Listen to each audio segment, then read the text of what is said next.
everybody. Untitled is my speech, because I have no idea where it's going to go, so I just figure it's a lot easier with a title. Now, first of all, I want to introduce you to Seymour. Seymour has been with me through 4 marriages. God loves Seymour. So he wanted to learn to be a stand-up comic. So I said, come on with me tonight. Just sit there and watch. And so he's here. Let me tell you something. I grew up in a household that was the most strangest thing you've ever seen. My father comes from a little town in Sicily. My mother is an Orthodox Jew from Brooklyn. I got to tell you, never marry an Orthodox Jew from anywhere. Oh, Jesus, that's tough. Matter of fact, you know, when I was a kid in the 50s, they wrote songs about us. Yeah, chew-wop, chew-wop, ba-da-da-da-da-da-da, chew-wop. Yes, so again, you guys aren't old enough to know that stuff, are you? Well, let me tell you. One of the things that happened in our house was I became able to watch everybody talk to each other. They wouldn't let me talk. You can't do that until you're 19, 20 years old in an Italian household. But there was a time where my father and my 2 uncles were talking about what they want people to say over their casket. The first uncle says, when they look at that casket, I want them to say, I was a terrific provider. Yeah, he was a great provider. Made a lot of money. The second uncle says, when they look at my casket, I want them to say, he was a wonderful father. Sure he was. He had 22 kids. Now, I don't know if that makes him wonderful or active, but they...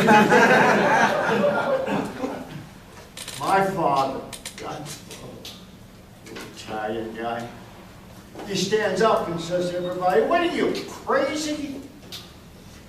When they come into that funeral home and they look at me in that casket, I want one person, just one person to say, he's moving. I'm telling you, growing up with that kind of a lifestyle, you know, matzo ball pizzas, I don't know if you know, being the factor where I come from, it's the better way to do things. I got a cousin, his name is Louis Genovese. Never been to New York in his whole life, grew up in Miami. He found out about the Genovese family in New York. So he thought, I'm a Genovese. That means I can get away with anything. He came into the house one day. On his arm, he had no, I will not do that. He's asking you about the dirty jokes. But he had on his arm, he had these 3 big Oriental symbols, Chinese symbols. And I said to Louis, what's that for? He says, Uncle Che, strength, honor, bravery. Well, okay, fine, if that's what you want. So we go out to a Chinese restaurant that night for dinner, the whole family. We didn't know it. The minute we walk in, they start laughing at us. I said, what are you laughing at? They said, his arm. I said, why would you laugh at those wonderful symbols? He says, the waiter, do you know what they mean? And I said, yeah. Something about truth and honor and strength. He says, no.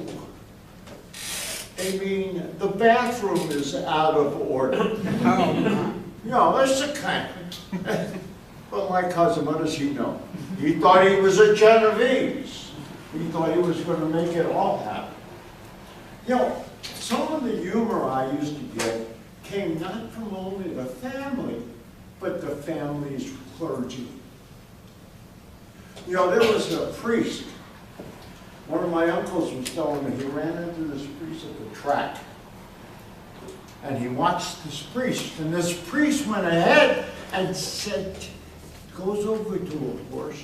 He prays over the horse. The horse runs and wins. He does it 2 or 3 more times.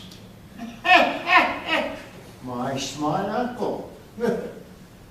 Think, well, I'm going to try to bet with him. So he watches him, goes wherever he bets on, he goes. Last race is coming up.